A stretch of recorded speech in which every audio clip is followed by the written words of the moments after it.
पहला सौदा में आप सबका स्वागत है। एक्सपर्ट्स का दमदार पैनल है हमारे साथ आज के ट्रेडिंग सेशन की रणनीति बनाने के लिए। राकेश बंसल, सुनील दमानिया और हेमंत ठुकराल। लेकिन बाजारों के खुलने की तैयारी, कल के 175 पॉइंट की शानदार तेजी के बाद सेंसेक्स में आज कितनी मजबूती बन सकती है ये देखना इंटरेस्टिंग होगा। निफ्टी 65 अंक ऊपर था, लेकिन क्या आज हम 8,800 के आंकड़े के पार जा पाएंगे? हांगकांग के बाजार मजबूत खुलने के बाद वॉलेटाइल होकर फिर से पॉजिटिव साइड पर और शंघाई के बाजार यानी कि चाइना के मार्केट में अच्छी तेजी का माहौल बनता हुआ 1% के आसपास का। तो कुल मिलाकर ग्लोबल मार्केट से संकेत आज भी मजबूती की तरफ। तो उम्मीद की जाए कि एसजेएक्स निफ्टी के विपरीत भारतीय बाजार में थोड़ी बेहतर, थोड़ी पॉजिटिव शुरुआत होने के अवसर बनते हुए दिख सकते हैं। देखना होगा। पहली टिप तो 8,800 पर आती हुई दिख रही है। निफ्टी पर 20 अंकों की मजबूती के साथ अच्छा संकेत है ये, और 33 अंक इस वक्त आपको ऊपर दिखेगा सेंसेक्स। और निफ्टी पर प्री ओपनिंग सेशन में हरे निशान के साथ शुरुआत होती हुई दिख रही है। ये संकेत साफ तौर पर आपको नजर आएगा। इसकी वजह एलएनटी का स्टॉक जो कि 10% ऊपर है प्री ओपनिंग सेशन की पहली टिक में। काफी लोग देखना चाहते हैं ये लेवल, लेकिन ये लेवल सिर्फ प्री ओपनिंग सेशन में नजर आते हैं, कंटिन्यूस ट्रेडिंग सेशन में दिखते नहीं है।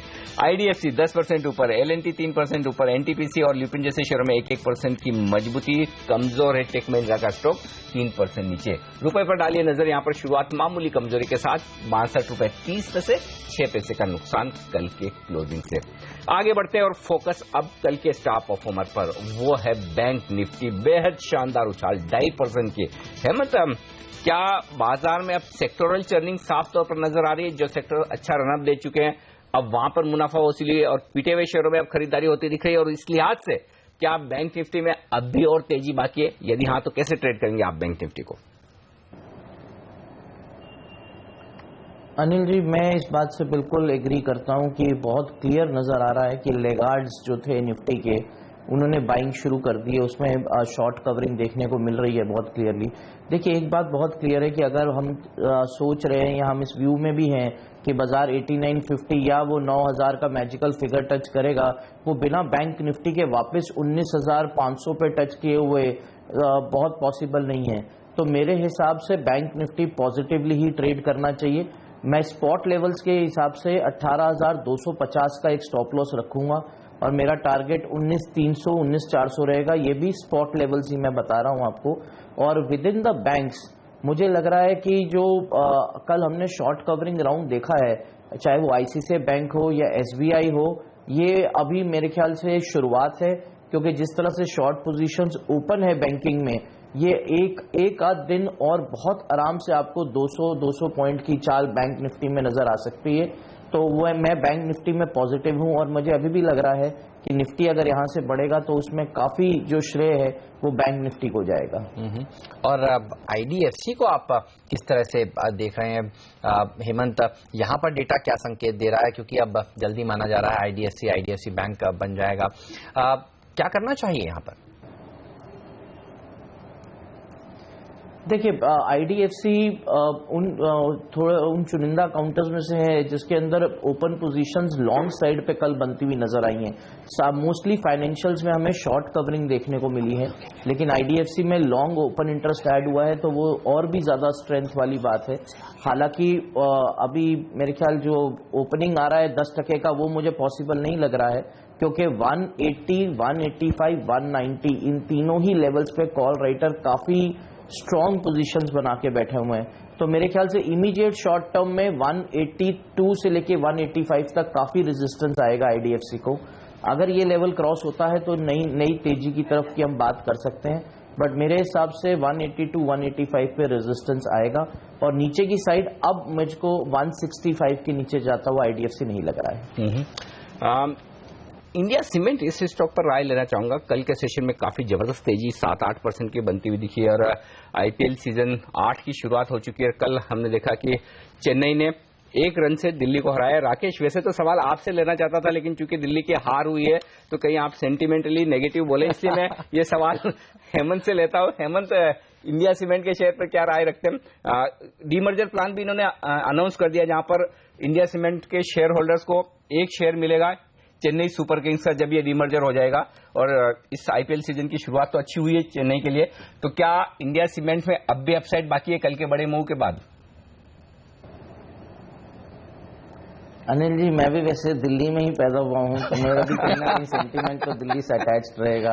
हाँ, लेकिन अगर आप चेन्नई की बात करें तो कल इंडिया सीमेंट की बात करें तो ओपन इंटरेस्ट काफी अच्छा ऐड हुआ है, इसमें कोई दोहराई नहीं है। 17% ओपन इंटरेस्ट ऐड हुआ है। और स्टॉक चैनल वाइज अगर मैं थोड़ा टेक्निकल भी बात करूं तो 102 105 के ऊपर बहुत कंफर्टेबली कल ट्रेड कर रहा था। तो मैं 102 का एक स्टॉप लॉस रखूंगा। टाइट स्टॉप लॉस रखना इसलिए जरूरी है क्योंकि इंडिया सीमेंट ने कई बार फॉलो अप बाइंग नहीं दिखाया है। तो 102 का आप स्टॉप लॉस रखिए। मेरे हिसाब से अब जो रैली शुरू हुई है वो 116 और 120 तक भी आराम से स्टॉक को ले जा सकती है। बट जैसे मैंने पहले कहा, फॉलो अप बाइंग कई बार इस स्टॉक में देखने को नहीं मिलती है, इसलिए मैं 102 का एक बहुत टाइट स्टॉप लॉस लगा के चलूंगा। हेमंत, लगता है मेरी रिसर्च में थोड़ी कमी रह गई। मुझे पता नहीं था कि आपका भी दिल्ली का बैकग्राउंड है, लेकिन जब ये बात हो ही गई तो अब राकेश आपसे भी चार्ट पर राय ले ली जाए। चार्ट पर इंडिया सीमेंट कैसा दिख रहा है? अनिल जी, इंडिया सीमेंट नीचे से एक अच्छी एक्यूमुलेशन से निकला है, बट ऊपरी स्तरों पर देखें तो कल स्टॉक ने 112 रुपए के अराउंड एक सेलिंग देखने को मिली थी। 112 से लेकर 115 एक क्रिटिकल रेजिस्टेंस एरिया है। स्टॉक का ट्रेंड क्लियरली अप है, बाय ऑन डिक्लाइन वाला स्टॉक है। बट जिस डीमर्जर, जिस इवेंट को लेकर अगर कोई स्टॉक में बाइंग करना चाहता है तो मेरा ऐसा मानना थोड़ा रुकना चाहिए। एक बार ये स्टॉक 115 के ऊपर अगर क्लोजिंग लेता है तब स्टॉक में एक पॉजिटिव ब्रेकआउट होगा, और जिस तरीके का run up on positive news लोग चाहते हैं देखना, वो तभी देखने को मिलेगा जब 115 के ऊपर स्टॉक क्लोजिंग लेगा। तो 115 रुपए के लेवल पे नजर रखनी चाहिए। तो आज किंग्स 11 पंजाब और राजस्थान रॉयल्स के बीच में मुकाबला होने वाला है। आज भी काफी इंटरेस्टिंग मुकाबला होगा, देखने होगा कौन जीतेगा। आप और हमारे बीच में फ्रेंडली मुकाबला।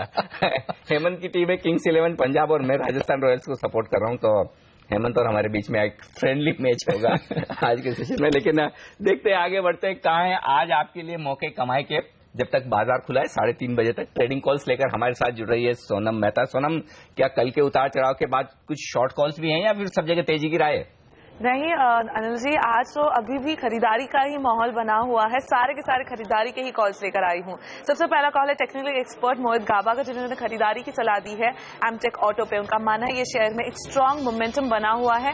3 से 5 दिन के लिए खरीदारी करके चलिए। पहला लक्ष्य 170 का और दूसरा लक्ष्य 173 का, लगभग 5% के रिटर्न के लिए आप इसमें खरीदारी करके चलिए। दूसरा कॉल है बोनांसा पोर्टफोलियो लिमिटेड के पुनीत किंद्रा का, जिन्होंने खरीदारी की सलाह दी है एसबीआई पे, स्टेट बैंक ऑफ इंडिया पे। उनका मानना है कल के ट्रेडिंग सेशन में चार्ट्स पर मजबूती देखने मिली है, एक ब्रेकआउट देखने मिला है, तो 1 से 3 दिन के लिए इसमें खरीदारी करके चलिए। पहला लक्ष्य रहेगा 288 का, दूसरा लक्ष्य रहेगा 289 का। हमारे तीसरे और चौथे कॉल के लिए हमारे साथ बने हुए आरके ग्लोबल के Rakesh Bansal. Good morning sir, कहिए आज आपके 2 कॉल्स कौन से रहेंगे? Good morning Sonam. सोनम, मेरे भी दोनों कॉल बाइंग कॉल है। पहला कॉल होगा इंडिया बुल हाउसिंग फाइनेंस पर, इसको खरीदने की राय है। काफी बेहतरीन टेक्निकल चार्ट स्ट्रक्चर है। अगर हम देखें तो मार्केट की करेक्शन में एकमात्र हाउसिंग फाइनेंस कंपनी है जिसने सबसे कम करेक्शन दिखाई थी। एक अच्छा बेस है 553 पर। 553 के स्टॉप लॉस के साथ मेरा ऐसा मानना है इंडिया बुल हाउसिंग फाइनेंस को खरीदना चाहिए 622 के टारगेट के लिए। दूसरा बाय कॉल है मैस्टेक पर। एक बेहतरीन चार्ट स्ट्रक्चर है, नीचे से एक अच्छा रिवर्सल बना है, एक राउंडिंग बॉटम फॉर्मेशन है। 402 रुपए के स्टॉप लॉस के साथ मैस्टेक को खरीदने की राय है 450 के टारगेट के लिए। शुक्रिया राकेश जी, आप हमारे साथ बने रहे। हमारा आखिरी कॉल भी हाउसिंग फाइनेंस कंपनी पर ही है। ग्लोब कैपिटल लिमिटेड के नीरव अखारिया ने यहाँ पे खरीदारी की सलाह दी है जीआईसी हाउसिंग फाइनेंस पर। उनका मानना है मीडियम टर्म में जो एक डाउनवर्ड करेक्शन आया था उसके बाद अब फाइनली चार्ट पर एक ब्रेकआउट देखने मिला है। 3 दिन के लिए इसमें खरीदारी करके चलिए। लक्ष्य रहेगा 275 रुपए का। तो बाजार में खरीदारी का माहौल बना हुआ है। ओके, खरीदारी का माहौल बाजार में देखने को मिल रहा है। शुक्रिया सोनम आपका इस जानकारी के लिए। हेमंत, आपसे राय रिलायंस इंडस्ट्रीज पर लेना चाहूंगा। इस हफ्ते जिस तरह का आउट परफॉर्मेंस स्टॉक ने दिखाया है, 7% की तेजी, वो भी इस हैवी वेट में, कैसे अप्रोच करना चाहिए इसे? यहां से क्या और तेजी आपको लग रहा है बनी? देखिए, कल भी शॉर्ट कवरिंग देखने को मिली, परसों भी शॉर्ट कवरिंग देखने को मिली। कोई लॉन्ग ओपन इंटरेस्ट अभी तक ऐड नहीं हुआ है। तो अगर मैं गोल्डन रूल के हिसाब से चलूं हमेशा, तो शॉर्ट कवरिंग रैलीज जरूरी नहीं होना चाहिए कि हमें बाय करना ही चाहिए, क्योंकि लॉन्ग ओपन इंटरेस्ट ऐड होना जरूरी है, डेरिवेटिव्स का यही रूल है। बट अगर आप टेक्निकली देखिए, स्टॉक 920 की तरफ जा रहा है क्लियरली। अब 865 870 सपोर्ट है, 920 पे और 940 पे हाईएस्ट कॉल राइटिंग पोजीशन है। तो वहां पे जाके थोड़ा रेजिस्टेंस स्टॉक को आना ही है। और अगर आप ट्रेडिशनली भी रिलायंस का रेंज देखिए, वो 840, 820 से 920, 940 के बीच में ट्रेड करता है। तो वो जो अनिल जी से पहले बात हुई थी, ये एक उनमें से एक लेगार्ड था जो बिल्कुल पार्टिसिपेट नहीं कर रहा था मार्केट के अंदर, और सडनली ये स्पाइक आया है। बट मैं थोड़ा सा एप्रीहेंसिव रहूंगा, क्योंकि जब तक लॉन्ग ओपन इंटरेस्ट ऐड नहीं हो तब तक ट्रेडिंग कॉल समझ में नहीं आता है। तो शॉर्ट कवरिंग है, 905, 910 तक भी जा सकता है, बट इस लेवल पे मैं फ्रेश लॉन्ग की अभी सलाह नहीं दूंगा। कल एक इंटरेस्टिंग बात देखी मैं एयरलाइन की टिकट बुक कर रहा था तो पता चला कि कैंसिलेशन में वो ये बता रहे कि अब ज्यादा चार्जेस देने पड़ेंगे। मुझे अचानक से लगा ऐसा क्यों हो गया, लेकिन आज खबर आई है तो पता चल रहा है कि कुछ एयरलाइंस कंपनियों ने कैंसिलेशन चार्जेस, कैंसिलेशन पर जो पेनल्टी है वो 50 से 100% तक बढ़ा दिए। सुनील, आपसे राय लेना चाहता हूँ, ये तो बड़ी पॉजिटिव खबर होगी इन कंपनियों के लिए, कमाई मतलब ज्यादा होती हुई दिखेगी। क्या लगता है आपको एविएशन स्टॉक्स में? एक तरफ जहां क्रूड के दाम कम है, दूसरी तरफ जबरदस्त पैसेंजर्स लोड फैक्टर बढ़ ही रहा है, और ऊपर से ये सब हो रहा है, तो क्या करना चाहिए? खरीदेंगे आप? से कितनी कमाई होती है इनको, ये भी इम्पोर्टेंट सवाल है। ये तो डेटा है नहीं मेरे पास हेमंत, की कितनी कैंसिलेशन कमाई करते, मेरे ख्याल से कंपनी खुद भी डिस्क्लोज नहीं करती जहां तक मेरी अंदाज है। लेकिन डेफिनेटली एक पॉजिटिव है, डेफिनेटली उनके लिए एक इस हिसाब से सबसे बेस्ट पिक अगर उसमें होना चाहिए तो स्पाइस जेट को अपनी खुद के एक इश्यूज, चैलेंजेस है। जेट जो एक मार्केट लीडर है, ऑफकोर्स इंडिगो है, लेकिन लिस्टेड एंटिटी में जेटी जो है आपको एक मार्केट लीडर है, तो कहीं ना कहीं वही लगता है कि उसको ही ज्यादा बेनिफिट उसका होना चाहिए। ओके, चलिए, तो एविएशन स्टॉक्स भी आज आपके रडार पर होने चाहिए। पीएनबी, इस पर राय लेना चाहूंगा आपसे हेमंत।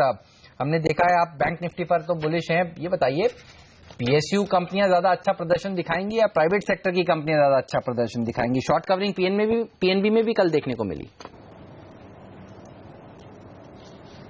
बिल्कुल सही, वही शॉर्ट कवरिंग जो मैं आपसे वही बात कर रहा था, पीएनबी, एसबीआई, इन सब में शॉर्ट कवरिंग देखने को मिली है।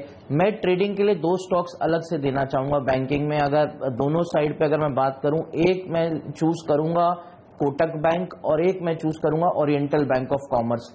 एक पीएसयू, एक प्राइवेट बैंक, दोनों में लॉन्ग पोजीशंस कल बनी है। मेरे हिसाब से दोनों पे फोकस रखना चाहिए। ओरिएंटल बैंक, मेरा जो टारगेट है वो 225 से 230 का है, मुझे वो स्टॉक काफी स्ट्रांग लग रहा है। कोटक महिंद्रा बैंक भी 1385 का स्टॉप लॉस और 1480 का मेरा टारगेट। तो अभी पीएसयू बैंक्स में बड़े टारगेट मुझे इसलिए नजर आ रहे हैं क्योंकि अगर आप देखिए, अब कल पहली बार ये इतना बड़े स्ट्रांग सपोर्ट लेकर, वो भी 52 वीक लो के आसपास से पहली बार बाइंग आई है। तो अगर आप ओरिएंटल बैंक में स्टॉप लॉस लगाना चाहते हैं, थोड़ा टाइट रखिए, क्योंकि पीएसयू बैंक्स कई बार धोखा दे जाते हैं। तो 205 का मैं रखूंगा, लेकिन टारगेट बड़ा रखिए, क्योंकि मेरे हिसाब से अभी ये पहला दौर है रनअप का, तो एक अच्छा रन और देखने को मिल सकता है। तो ओरिएंटल बैंक और कोटक बैंक, ये दो मैं जरूर ट्रेडिंग के लिए देखना चाहूंगा। ओके, टाटा स्टील, इस स्टॉक पर हेमंत आपसे राय लेना चाहता हूँ, हो क्या रहा है स्टॉक? 315 वाला 350 हो गया 4-5 दिनों में। जबरदस्त मूव, हफ्ते भर का चार्ट आप देखिए, जिस तरह की तेजी बनी है, जिस तरह की पोजीशंस बनी है, क्या लग रहा है कुछ बड़ी तेजी के संकेत हैं? क्या अब भी खरीदना चाहिए? नहीं, ये कुछ रिलायंस वाली स्टोरी अनिल जी ज्यादा लग रही है मेरे को, शेयर चल रहा है क्योंकि बहुत लेगार्ड और बिल्कुल मूवमेंट नहीं, और उसी तरह से शार्प रनअप मार्केट जैसे ही भागा लास्ट में। देखिए, मैं 315 पे शायद सलाह देता बाय करने की, कॉन्टेरियन कॉल, क्योंकि तब भी कोई ओआई ऐड नहीं हो रहा था, और अभी भी अगर आप देखिए ज्यादातर शॉर्ट कवरिंग है इन सब में। या अब आप थोड़ा सा पेशेंस रखिए और इसको 365 क्रॉस करने दीजिए, क्योंकि 360, 370, 380 तीनों में कॉल राइटर जम के भरा हुआ है। तो एक लेवल तो क्रॉस करे जहां से अपने को लगे कि बहुत और तेजी आ सकती है। तो अब मेरे ख्याल अगर 350 के आसपास चल रहा है तो शायद एक 5-7 रुपए और मूव दे सकता है, लेकिन 360 पे आकर बहुत बड़ा रेजिस्टेंस मिलेगा। मैं उल्टा सलाह दूंगा कि अगर कोई ऐसा है जिन्होंने लकीली 320 पे लॉन्ग कर लिया है, तो एक बार प्रॉफिट बुक भी कर सकते हैं 355, 357 के आसपास। बिल्कुल, पिटे हुए शेयरों में ज्यादातर एक्शन अच्छा देखने को मिल रहा है। आपसे राय लेना चाहूंगा जेपी इंफ्रा, जेपी एसोसिएट्स के ऊपर। राकेश, चार्ट्स पर आपको कुछ दम लगता है इस पर? क्योंकि कई बार पहले भी खबरें आ चुकी हैं और आज फिर से वही खबरें घूम के आ रही हैं। 10,000 करोड़ रुपए की जो लोन रीफाइनेंसिंग है वो ये कंपनी कर सकती है। आरबीआई की जो नई स्कीम है 5/25, उसके तहत क्या करना चाहिए? उछाल में बिकवाली करना चाहिए, या आपको लगता है कि एक डेड कैट बाउंस देखने को मिल सकता है इन स्टॉक्स में?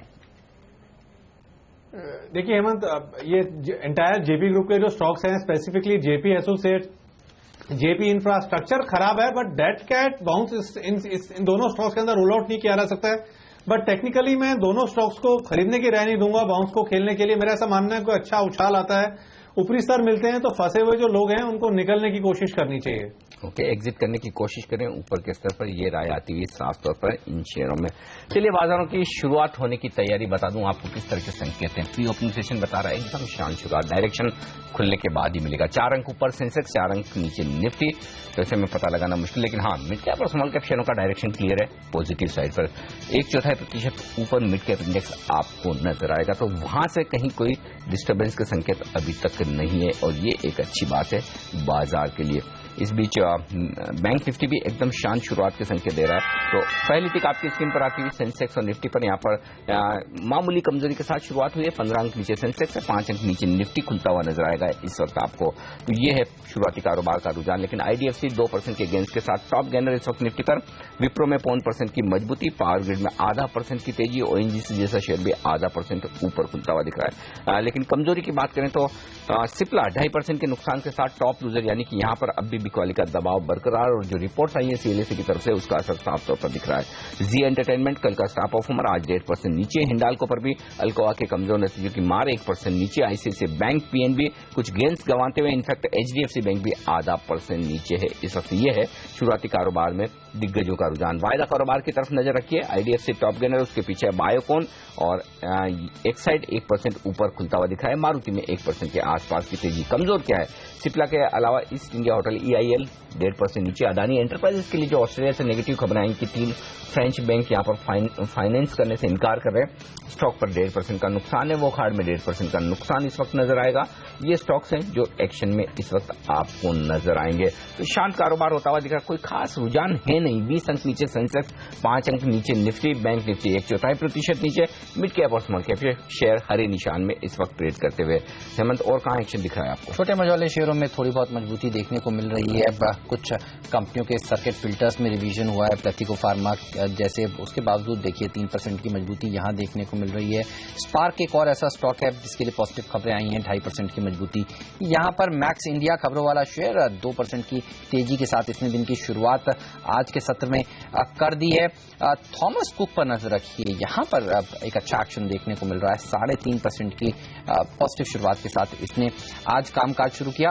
इसके अलावा अगर आप देखें तो ऑयल एंड गैस स्पेस में आरआईएल मजबूत है। ओएनजीसी भी आप देखिए मजबूती के साथ कारोबार कर रहा है, और कल तेज गिरावट के बाद आज आइडिया ने 0.5% की उछाल के साथ कारोबार की शुरुआत कर दी है। तो ये वो कुछ स्टॉक्स हैं जो मजबूती के साथ ट्रेड करते हुए आज के सत्र में आपको नजर आएंगे। लेकिन सिप्ला आज का सबसे बड़ा लूजर। सीएलएसए ने जिस तरह से डाउनग्रेड किया है, 619 रुपए का लेवल इस स्टॉक के लिए सुझाया है, ये स्टॉक प्रेशर में है। और अनिल, फिर से आप देखिए आज दूसरे दिन लगातार फार्मा कंपनियों में दबाव है। वो खाड 1.5% नीचे, सन फार्मा 1% की गिरावट के साथ, ल्यूपिन 0.5% की कमजोरी।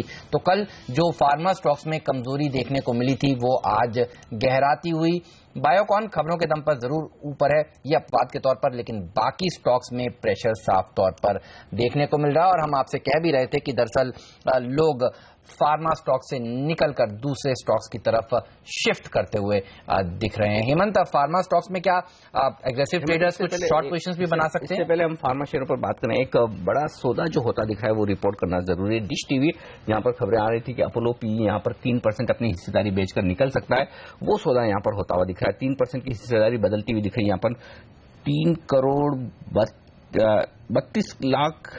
3 करोड़ 20 लाख शेयरों का सौदा यहां पर होता हुआ दिख रहा है। डिश टीवी पर 3% की हिस्सेदारी यहां पर बदलती हुई दिख रही है। 81 रुपए 75 पैसे पर यह ट्रेड हुआ है।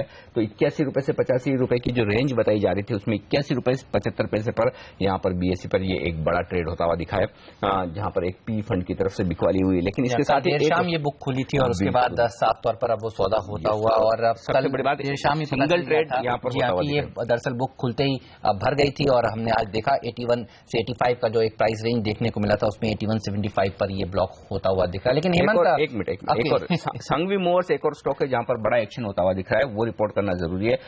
9.5% हिस्सेदारी कंपनी की बदलती हुई दिख रही है और ये बड़ी साइज की डील होती हुई दिख रही है। आप देखिए 261 रुपए पर 40,31,000 शेयरों का कारोबार होता हुआ दिख रहा है सांघवी मूवर पर, और ये बीएसई पर ये ट्रेड हुआ, ये आपके सामने लेकर आएंगे। ये बेहद इंटरेस्टिंग है क्योंकि 9.5% हिस्सेदारी हमारी रिसर्च टीम आपको जल्दी जानकारी देगी कि किस तरह के इन्वेस्टर्स हैं बड़े जो बिकवाली कर सकते हैं या फिर प्रोमोटर्स की तरफ से हुई, वो देखना होगा। लेकिन काफी बड़ा ट्रेड होता हुआ दिख रहा है सांघवी मूवर्स में।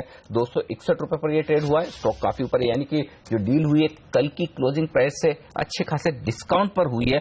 40 लाख शेयरों का कारोबार यहां पर भी होता हुआ दिख रहा है, तो ये एक और इंटरेस्टिंग स्टॉक है जहां पर एक्शन होता हुआ दिख रहा है। सांघवी मूवर्स ट्रैक करते हैं आप सुनील इस स्टॉक को? नहीं। तकनीकी तौर पर क्या दिख रहा है आपको चार्ट पर सांघवी मूवर्स में राकेश? अनिल जी, बड़ा स्ट्रांग बाइंग कैंडिडेट है सांघवी मूवर का, पॉजिटिव स्ट्रक्चर है। मेरा ऐसा मानना है थोड़ा सा व्यू बनाया है, 2-1 महीने का व्यू बना के स्टॉक को बाय करना चाहिए।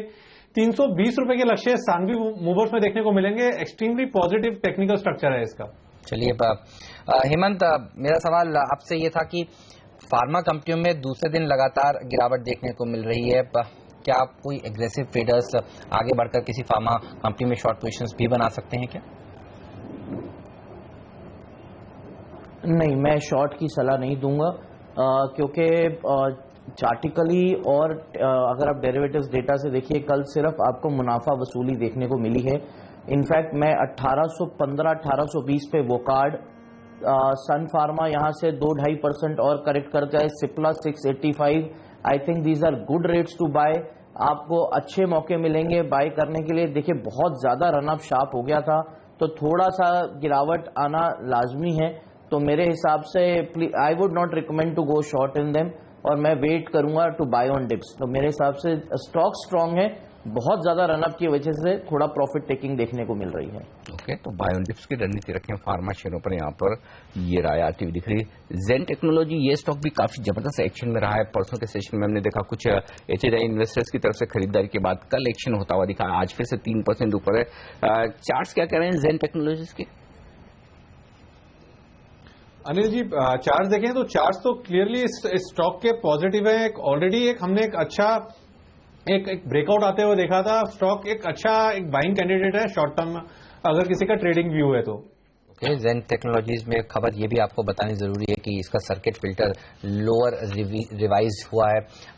इसके साथ साथ पैथिको फार्मा का भी सर्किट फिल्टर नीचे की तरफ रिवाइज हुआ, और वीजा स्टील में भी जिस तरह का एक तेज रनअप देखने को मिला, उसके बाद इनके सर्किट फिल्टर्स नीचे की तरफ रिवाइज हुए हैं, और अब ये सर्किट फिल्टर्स 20% से घटकर 10% के हो गए हैं।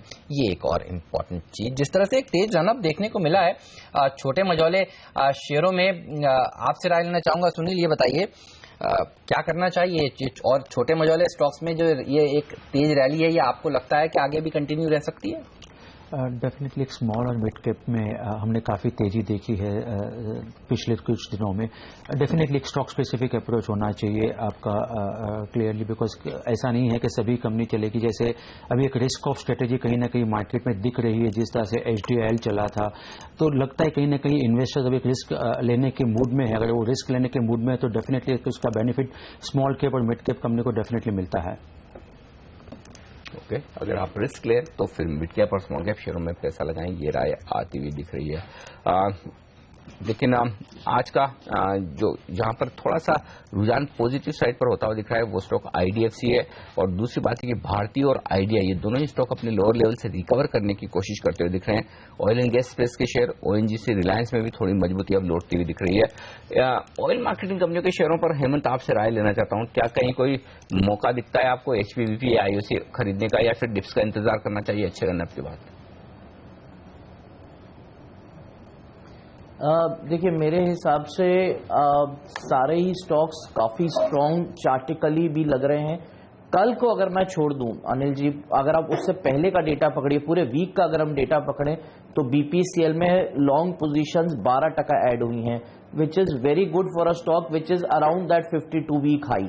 तो मेरे हिसाब से अगर आप स्टॉक में 780 का एक स्टॉप लॉस लगाते हैं और बाय ऑन डिप्स का रणनीति रखते हैं, तो एक बार ये stock I will not be surprised अगर 855-860 तक भी जाता है। दूसरा, रिलायंस और BPCL ये सब बड़े हैं। ONGC में अभी तक कोई बाइंग देखने को नहीं मिली है। ONGC में भी अगर आप एक लेगार्ड के रूप में एक रैली एंटिसिपेट करते हैं तो मेरे हिसाब से अगर 308 का एक स्टॉप लॉस लगाइए और 322 रुपए तक का एक रनअप उसमें भी आ सकता है, क्योंकि उसने किसी रैली में पार्टिसिपेट नहीं किया है। तो अमंग ऑल दी OMCs मुझे BPCL सबसे सेफ और बेस्ट लग रहा है, जिस तरह से OI ऐड हुआ है वीक ऑन वीक। और ONGC में मैं 4-5 रुपए का रिस्क लेना चाहूंगा, देखते हुए कि क्या एक लेगार्ड एक रैली में पार्टिसिपेट करना चाहिए इस रैली में।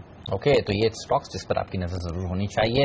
शुक्रिया राकेश, सुनील और हेमंत, आप तीनों का समय निकालने के लिए और आज इस खास चर्चा में शामिल होने के लिए। वक्त है ब्रेक का। ब्रेक के बाद अब बाजार में कहां है कमाई के बेहतरीन मौके, जी हां, ये बताएंगे HRDV क्लाइंट सॉल्यूशंस के TS हरियर। आप देखते रहिए CNBC आवाज।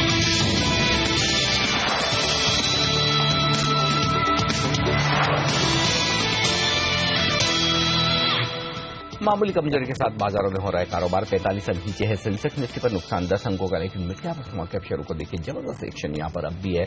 मिड कैप इंडेक्स ने भी सुस्त शुरुआत की दिग्गजों के साथ, लेकिन अब मोमेंटम बेहतर होता हुआ दिख रहा है। आप देख सकते हैं 1/4% से ज्यादा की मजबूती दिन के हाई पॉइंट पर मिड कैप इंडेक्स आपको नजर आएगा। छोटे शेयरों पर भी नजर आ रही है। स्मॉल कैप इंडेक्स भी दिन के हाई पॉइंट पर पहुंचता हुआ यहां पर भी लगभग 1/4% की मजबूती। यही वजह कि अब भी मजबूत शेयरों की तादाद ज्यादा है, 625, कमजोर शेयर 500 के आसपास। तो मार्केट ब्रेड्थ पॉजिटिव साइड पर इस वक्त, लेकिन एक नेगेटिव फैक्टर जो दिख रहा है वो है बैंक निफ्टी का।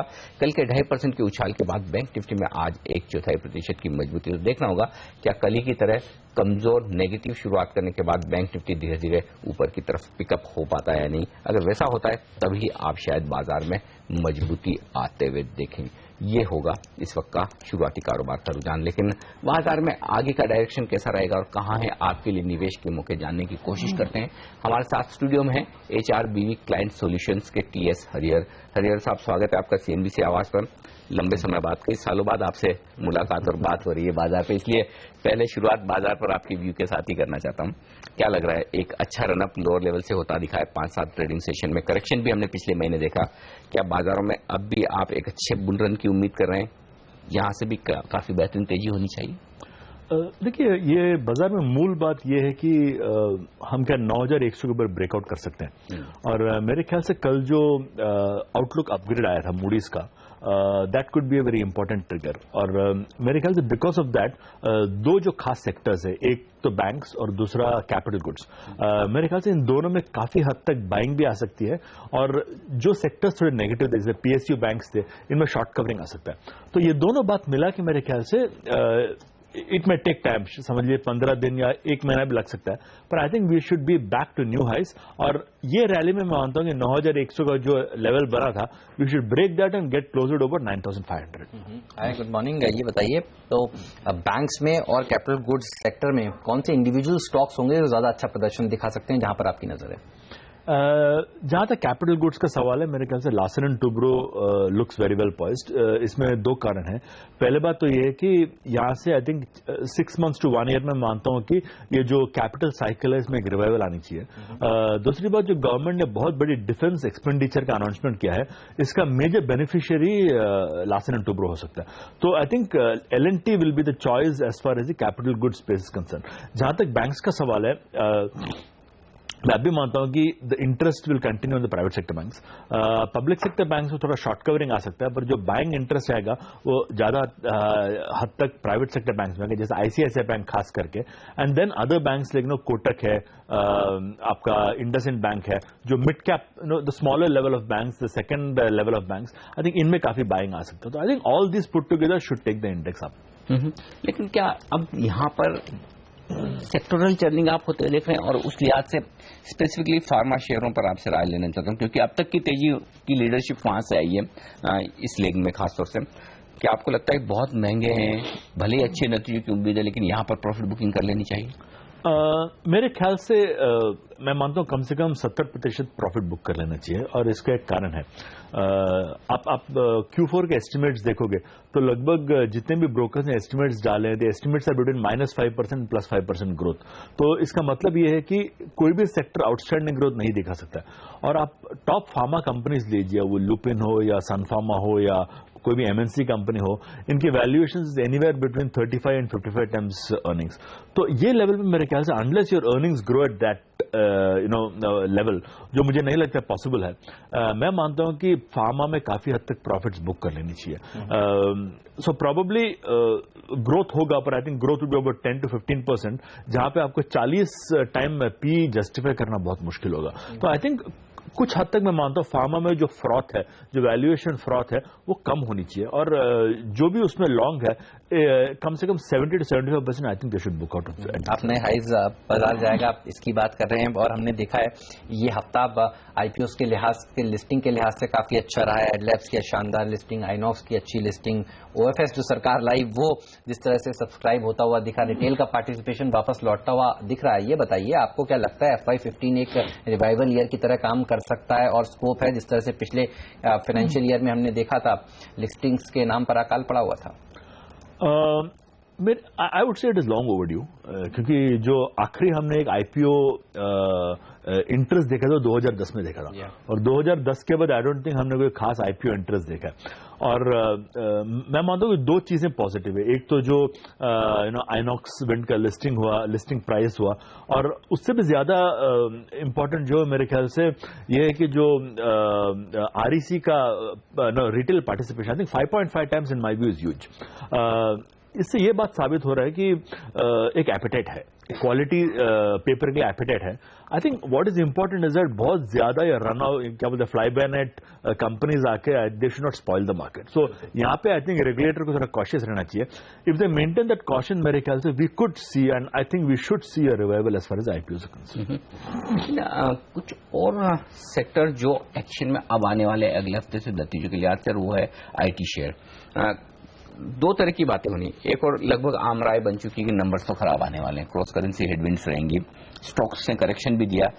क्या लगता है आपको, इन प्राइसेस में कमजोर नतीजे डिस्काउंटेड हैं, और उस लिहाज से कॉन्ट्रा को लेकर IT शेयर आप खरीदेंगे या फिर प्रॉफिट बुकिंग करने की राय होगी? कौन से IT स्टॉक्स पर आपकी रिकमेंडेशन है? देखिए, दो बातें हैं। पहली बात तो यह कि आप जो क्रॉस करेंसी हेडविंड्स की बात कर रहे हैं, इसका इंपैक्ट लगभग 200 से 300 बेसिस पॉइंट, यानी कि 2 to 3% इंपैक्ट होगा, जो मेरे ख्याल से बहुत ज्यादा नहीं है। आप कोई भी फ्रंटलाइन स्टॉक देखिए, इन्फोसिस देखिए या TCS देखिए, ये सब स्टॉक्स लगभग 8 to 10% करेक्ट हो चुके हैं अपने पीक प्राइसेस से। तो मेरे ख्याल से काफी हद तक ये जो क्रॉस करेंसी की कंसर्न है, ये फैक्टर हो चुकी है। जो करंट लेवल्स है, आप फ्रंटलाइन स्टॉक्स लीजिए, शायद TCS लीजिए, इन्फोसिस लीजिए, मेरे ख्याल से ये सब स्टॉक्स पे शायद ये लेवल पे बाइंग बनता है। बिकॉज आई थिंक आपकी बात सही है कि growth would be lower than anticipated, cross currency का प्रॉब्लम रहेगा, बट इसके बावजूद मेरे ख्याल से this is one sector where valuations अभी भी रीजनेबल है, ओके, और अभी आपको प्राइस एप्रिसिएशन मिल सकता है। तो मेरे ख्याल से at least frontline IT stocks, I wouldn't recommend tyre 2 IT stocks, but जो फ्रंटलाइन जो 4 बड़े IT स्टॉक्स है, इनमें डेफिनेटली बाइंग बनता है। बिल्कुल, जैसा कि अनिल भी कह रहे हैं, अगले हफ्ते से अर्निंग सीजन की प्रॉपरली शुरुआत हो जाएगी। TCS के नंबर 16 तारीख को आएंगे, लेकिन इंडसइंड और ACC ये दो और कंपनियां हैं जिनके नंबर्स आने वाले हैं। प्राइवेट सेक्टर बैंक में इंडसइंड हर बार अच्छे नंबर्स एक्सपेक्ट करता है, ये बताइए इस बार भी क्या यही एक्सपेक्टेशंस है, और सीमेंट स्पेस से क्या एक्सपेक्टेशंस है? सर, पहले मैं इंडसइंड की बात करूंगा। मेरे ख्याल से IndusInd should maintain that growth, और जिस तरह उन्होंने एग्रेसिवली पोर्टफोलियोज खरीदे हैं, आज भी आई थिंक वो लोगों ने RBS का पोर्टफोलियो खरीदा है, ज्वेलरी पोर्टफोलियो। उन्होंने जिस तरह strategically they have been buying portfolios, मेरे ख्याल से it's a very good sign that it's a bank that is constantly growing, and I think we should see very positive vibes on this results.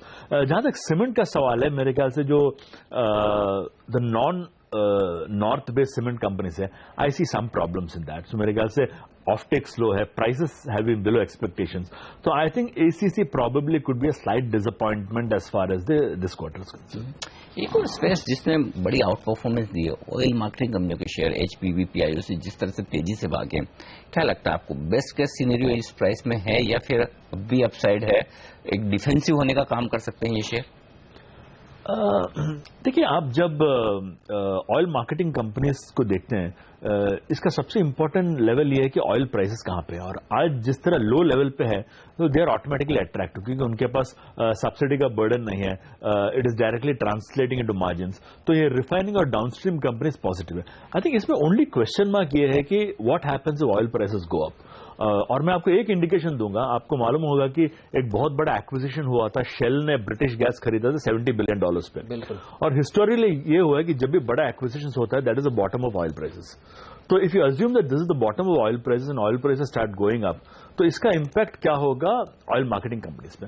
मेरे ख्याल से जो run up होना था, जो रैली होना था, वो लगभग हो चुका है। यहां से आपको एक 5 to 10% अपसाइड मिल सकता है, but I think as an investor if you are long, you should at least take 50% profits off the table on oil marketing companies. ये भी बताइए टेलीकॉम एज अ स्पेस पर आपकी क्या राय है? क्योंकि हमने देखा कल TRAI ने जिस तरह से रोमिंग चार्जेस को कट किया और इन स्टॉक्स में प्रेशर था, भारतीय, आइडिया खास तौर पर। आज आइडिया तो रिकवर हो गया है और भारतीय के ऊपर CLSA की रिपोर्ट भी आज जो आई है वो ये कह रही है कि उनको लगता है कि ये स्टॉक बेस्ट है मोबाइल प्ले के लिहाज से, लेकिन भारतीय रिकवर नहीं कर रहा है।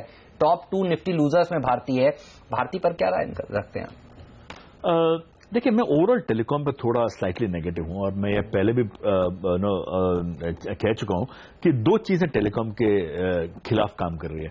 पहली बात तो यह कि जो स्पेक्ट्रम पे फीस दिया है, आप टॉप 3 कंपनीज लीजिए, वोडाफोन, भारती और आइडिया, इन्होंने लगभग 4 से 4.5 बिलियन यानी कि 25 से 30 हजार करोड़ का स्पेक्ट्रम फी कमिट किया है और ये amount they have to raise with borrowing. तो इतना इनका बोरोइंग बढ़ेगा तो इसका इंटरेस्ट कॉस्ट क्या होगा, सर्विसिंग चार्जेस क्या होगा, मेरे ख्याल से इससे काफी इंपैक्ट पड़ सकता है उनका लेवरेज पे। दूसरी बात यह है कि जो May 1 से रोमिंग वॉइस और रोमिंग SMS का प्राइसेस कम किया है, इससे डेफिनेटली एक शॉर्ट टर्म इंपैक्ट पड़ सकता है टेलीकॉम स्टॉक्स। तो आई थिंक टेलीकॉम एक ऐसा सिचुएशन में है जहां पे any rise in prices should be used to sell the stock. So I would be short term to medium term negative on most telecom stock. Okay, तो ये राय आती हुई यहाँ पर टेलीकॉम स्टॉक्स पर। हरिहर साहब, बहुत बहुत शुक्रिया आपका हमारे लिए वक्त निकालकर आज सारे सेक्टर्स पर, स्टॉक्स पर, बाजार पर अपनी राय हमारे साथ शेयर करने के लिए। बाजार इस बीच शांत ट्रेड दिखाते हुए सेंसेक्स और निफ्टी पर, लेकिन मिड कैप और स्मॉल कैप शेयरों का एक्शन धीरे धीरे मजबूती की ओर बढ़ता हुआ दिखा है। 0.5% की तेजी मिड कैप इंडेक्स दिन के हाई पर, 700 शेयर मजबूत, 500 शेयर कमजोर। स्मॉल कैप शेयरों में भी तेजी का रुझान बरकरार, लेकिन बाजार का मूड सुधारने की कोशिश की है कुछ IPOs ने और कुछ ऑफर फॉर सेल ने, यानी कि REC में पैसा बना है लोगों का और साथ ही आइनॉक्स विंड में भी। लेकिन REC के बाद अब आपके लिए विनिवेश वाली प्रक्रिया में कहां मौके बनेंगे, इन सब पर बात करेंगे। हमारे साथ जुड़ेंगी विनिवेश सचिव आराधना जौहरी इस पे सीधा।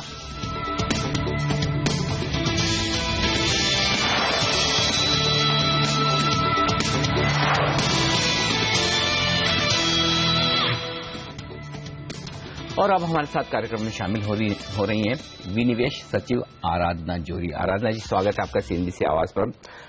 REC के इशू को काफी बेहतरीन रेस्पॉन्स मिला है, उसके लिए आपको बहुत बहुत बधाई। और खास तौर से रिटेल की तरफ से जो भागीदारी आई वो बड़ी चौंकाने वाली है। क्या आपको अंदाजा था कि रिटेल इन्वेस्टर्स इस इशू में इतना जबरदस्त पैसा लगाएंगे, ऐसा रेस्पॉन्स देंगे?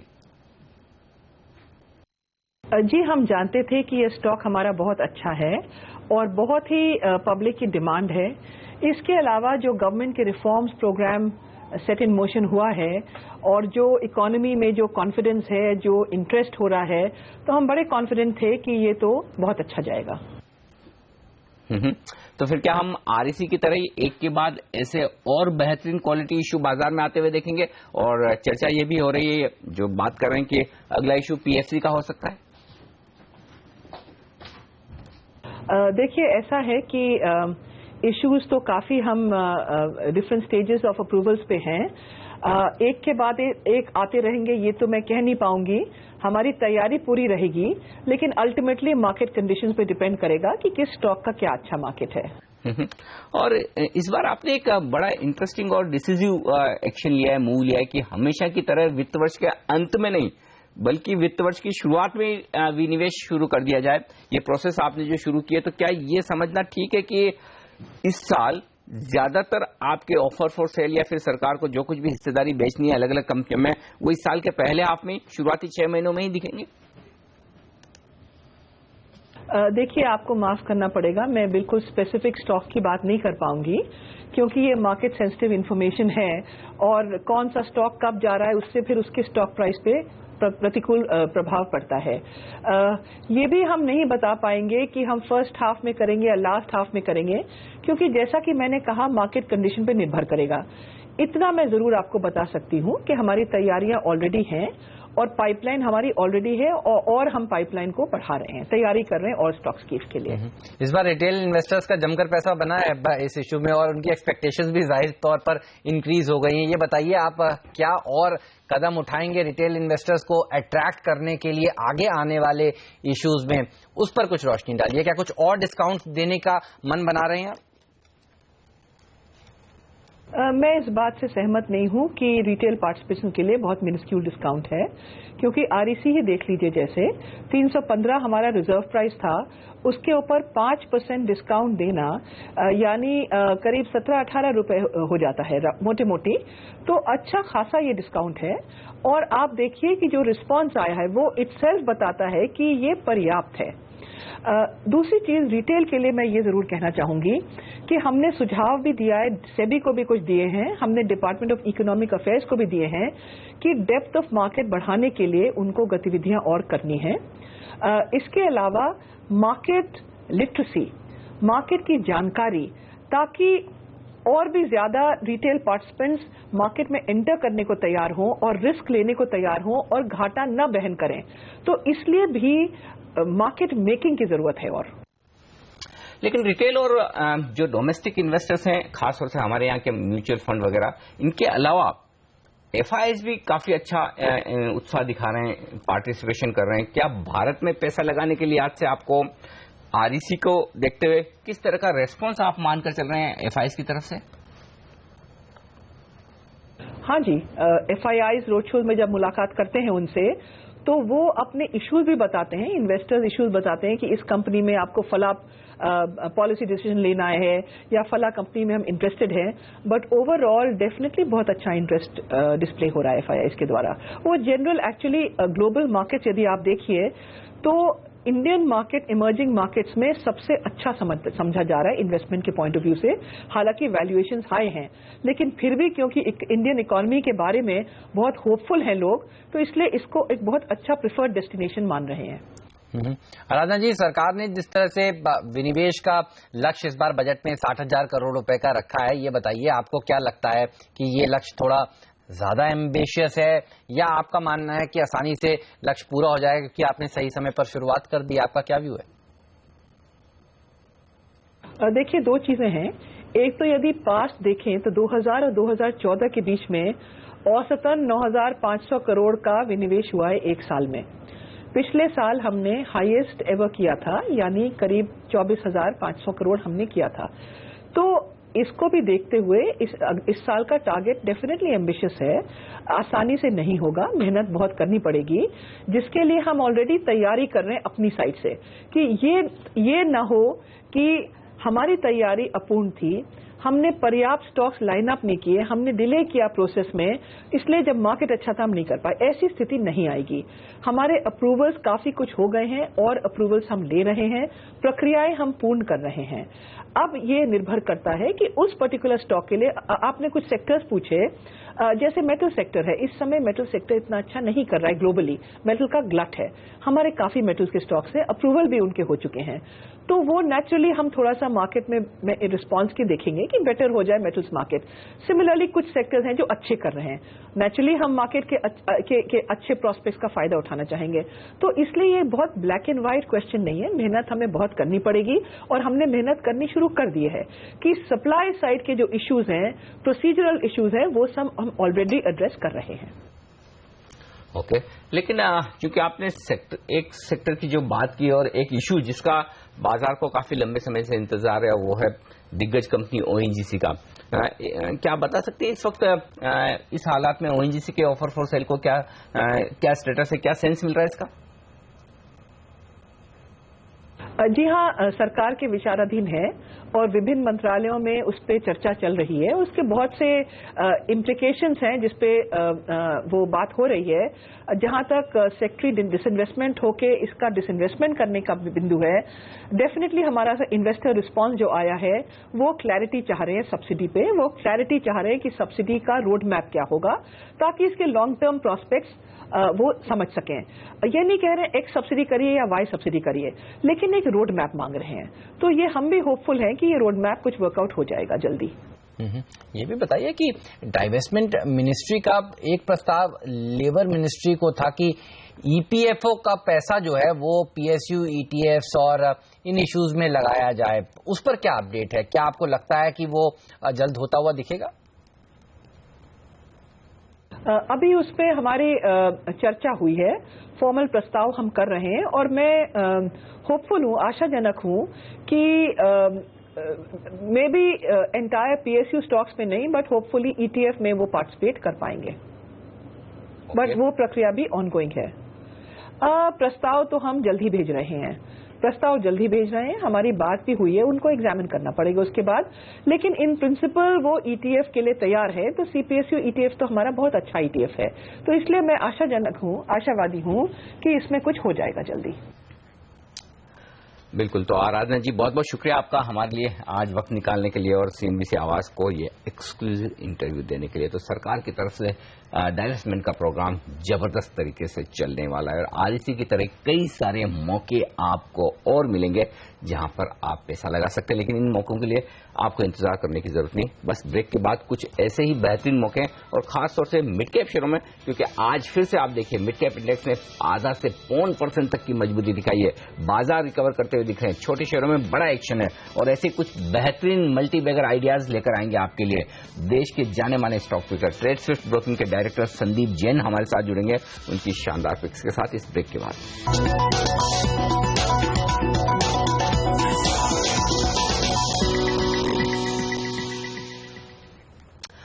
और अब वक्त है आपके सामने मल्टी बैगर स्टॉक आइडियाज देने का और हमारे साथ ट्रेड स्विफ्ट ब्रोकिंग के डायरेक्टर संदीप जैन है। संदीप, मुझे याद है अगस्त 2013 से दिसंबर 2013 के बीच में जो कुछ भी स्टॉक्स आपने रिकमेंड किए, कई और एक्सपर्ट्स ने रिकमेंड किए, कई गुना हो चुके हैं, लेकिन अब भी मैं समझता हूँ इस मार्केट में भी आपके पास कई सारे ऐसे मौके होंगे, ऐसे स्टॉक्स होंगे जो यहां से कई गुना रिटर्न्स दे सकते हैं। वही मल्टी बैगर आइडियाज आपसे लेना चाहते हैं। बताइए पहला स्टॉक कौन सा है जो आज आप रिकमेंड करना चाहेंगे? पहले तो अनिल जी धन्यवाद शो में बुलाने के लिए और धन्यवाद वापस से ये सेगमेंट शुरू किया क्योंकि पब्लिक डिमांड रही है और हमें भी लोग बाग पूछते हैं। और क्योंकि जो अगस्त 2013 से लेकर दिसंबर 2013 में जो लोगों ने कमाई की है, जो स्टॉक्स आपके इस सेगमेंट में मैंने या मेरे जो भी साथी एनालिस्ट है सबने जो रेकमेंड किए 4x 5x भी हुए हैं। और अब हालांकि अभी भी मार्केट में इतने मौके हैं, ऐसा नहीं कि इस मार्केट में मौके नहीं, और स्टॉक स्पेसिफिक और small caps and mid caps ideas हमेशा रहती है इस मार्केट में। और हमेशा से मैं इस चीज को प्रमोट किया हूं कि मुझे लगता है कि small caps and mid caps में बहुत बड़ा पैसा बनेगा और अभी भी बहुत सारी आइडियाज हैं। बट ये है कि अब वो 1x का 2x हो सकता है, 5x के लिए आपको टाइम देना पड़ेगा और ट्रैक भी अच्छे से करना पड़ेगा। बट ऐसे अभी भी 1.75 to 1.5x के स्टॉक्स मैं कुछ ढूंढ के लाया हूं जो मुझे लगता है कि 3 से 6 महीने मैक्सिमम 9 महीने तक की अवधि में ये स्टॉक्स अचीव करेंगे टारगेट्स। तो पहला स्टॉक है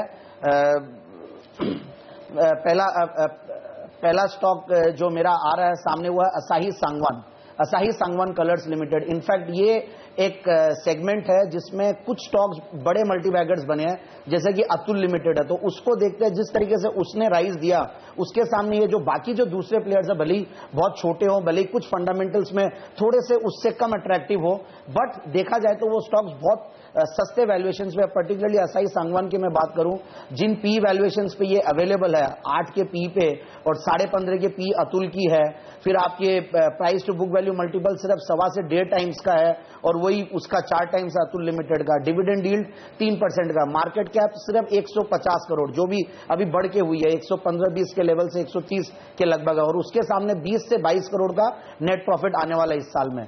और 3 साल की अगर ग्रोथ की बात करें तो 20% की ग्रोथ रेट है। लास्ट ईयर की ग्रोथ रेट की बात करें तो 30% की सेल्स में ग्रोथ रेट और नेट प्रॉफिट में 54% की ग्रोथ रेट, और प्रोमोटर का स्टेक है 63%। और इस तरीके से जो करेक्शन दिया, इनफैक्ट अच्छा खासा करेक्शन दिया था, कुछ कॉर्पोरेट एक्शन था, उसके बाद अच्छी खासी गैप डाउन ओपनिंग हुई थी और अब मुझे लगता है कि ये गैप फिलिंग भी होगी। टेक्निकली भी बहुत अच्छे लेवल्स पे, रिस्क रिवॉर्ड रेशियो के हिसाब से भी बहुत बेहतर लगता है। और कंपनी पिगमेंट इंडस्ट्री की एक लीडिंग प्लेयर है इंडिया की, और पिगमेंट्स एंड डाइज मैं कह दूं कि एक तरीके से एंसिलरी इंडस्ट्री है to auto, tyres, paint industry और पेंट्स और टायर्स की बात करें तो बेहतरीन सेगमेंट है ये, रबर इनमें यूज होता है कलर्स के हिसाब से, और कंपनी ने एक्सपेंशन की भी प्लानिंग की हुई है, करीब 3 गुना अपनी कैपेसिटी बढ़ा रही है, 52 करोड़ करीब कभी इन्वेस्ट कर रही है।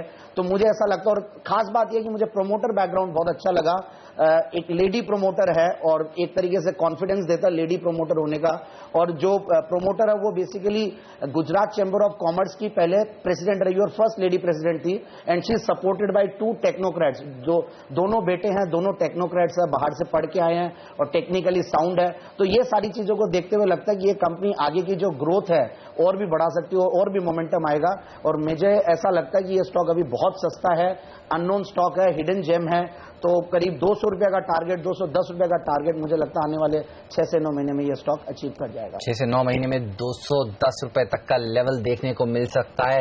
असाई सैंगवांग ये वो स्टॉक है जो हिडन जेम है, पसंद है हमारे एक्सपर्ट को। ये बताइए एक और स्टॉक है जो आप आज बताना चाहेंगे संदीप?